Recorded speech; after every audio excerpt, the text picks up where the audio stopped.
Then I took a smidge and applied it down there. Ben Shapiro slams this one's wife. Hello, I'm H.G. Tudor. For those of you who are not familiar with who Ben Shapiro is, he is an American conservative political commentator. He's a fairly hard-working guy who makes a lot of content commenting on politics, culture wars, issues in relation to diversity and equality and inclusion. He's a bright man. You may not necessarily agree with his views, but he's educated and intelligent, and initially graduated from law school and entered private practice at a law firm, but left fairly shortly thereafter, and then moved more into politics and commentating. He was involved at Breitbart News for a period of time, and has been a prolific speaker across college campuses. He's made considerable amount of money, particularly through the Daily Wire, a program that is across various social media platforms. He's a media host, columnist, and ultimately a businessman. And, as I've mentioned, irrespective of whether you subscribe to his views or not, he's certainly a commentator who is an individual that keeps a close eye on current affairs, current events, and is followed by a lot of people. He has weighed in with his own views about this one's wife. In a recent post, Mr. Shapiro wrote, "The idea that this one's wife is being unfairly criticized because of racism is absurd. The Hollywood Reporter, The Guardian, and even Slate have all trashed her show. Not because of her race, but because it's insufferable. And yet, somehow, this columnist completely ignores Oprah Winfrey, the most successful TV host of all time. Have these people never watched Good Morning America? Americans have no problem watching black women on television. The problem isn't this one's wife's race, it's that she's annoying. It's the same reason people can't stand Gwyneth Paltrow. But sure, let's just continue to blame racism for everything." Once again, the few supporters that exist of this one's wife have, through their own prejudices and biases, stated that if you criticize her new show, it's because you're racist. That people don't like to see successful black women on television.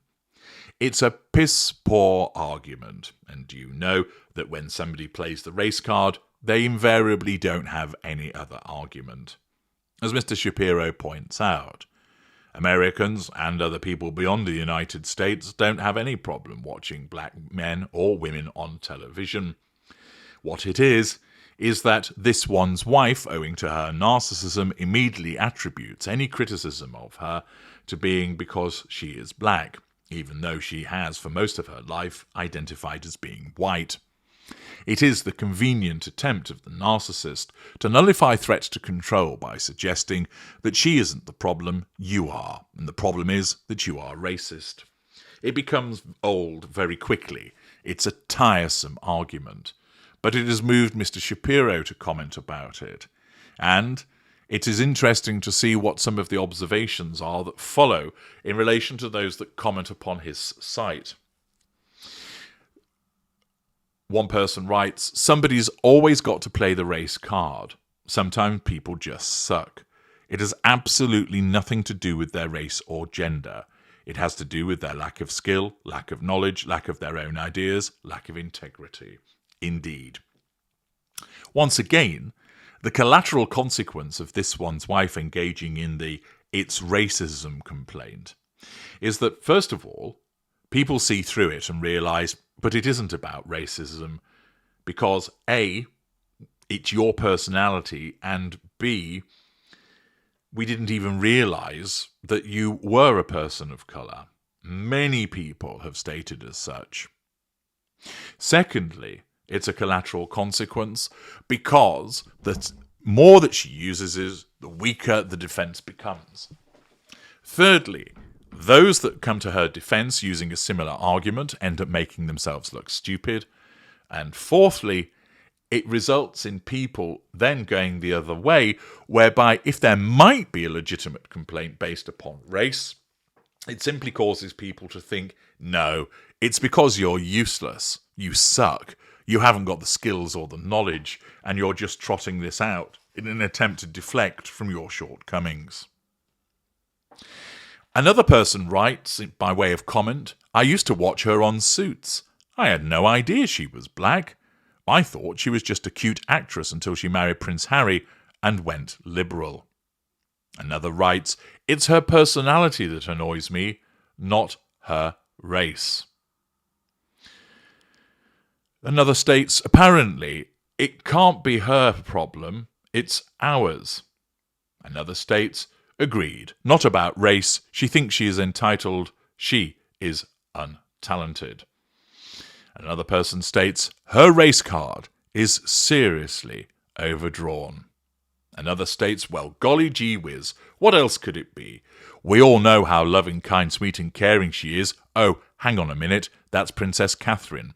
The other is a rude, obnoxious, self-serving narcissist, just to name a few of her qualities. But black isn't one of them.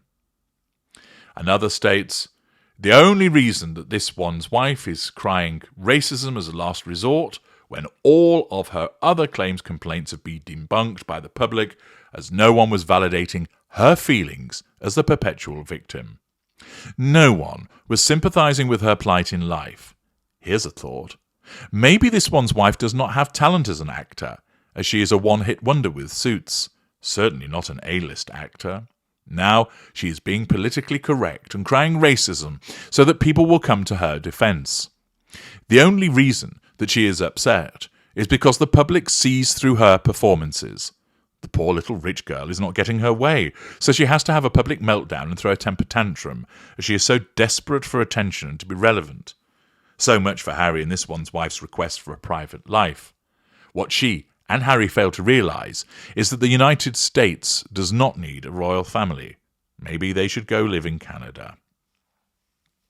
Another instance where a person writes, she is just disliked, period. Nothing to do with her parentage, just her attitude.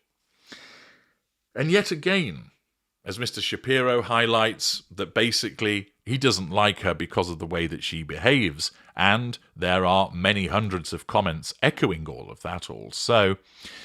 But the fact is that with this one's wife, the more that she tries to persuade you that she's likeable, the more that she tries to claim that she's the victim of racism, all she ends up doing is causing more and more people to see, actually, you're not likeable, and no, it's not racism. It becomes self-defeating. But naturally, because she only ever operates in the moment, she can't see that. So yet again, another heavyweight commentator takes to social media to point out that you're not being criticised because of race, you're being criticised because you're annoying, that you are insufferable. And so the voices continue to accumulate, and more people then start to have that light bulb moment. The problem is her, not everybody else. I'm H.G. Tudor. Thank you for listening.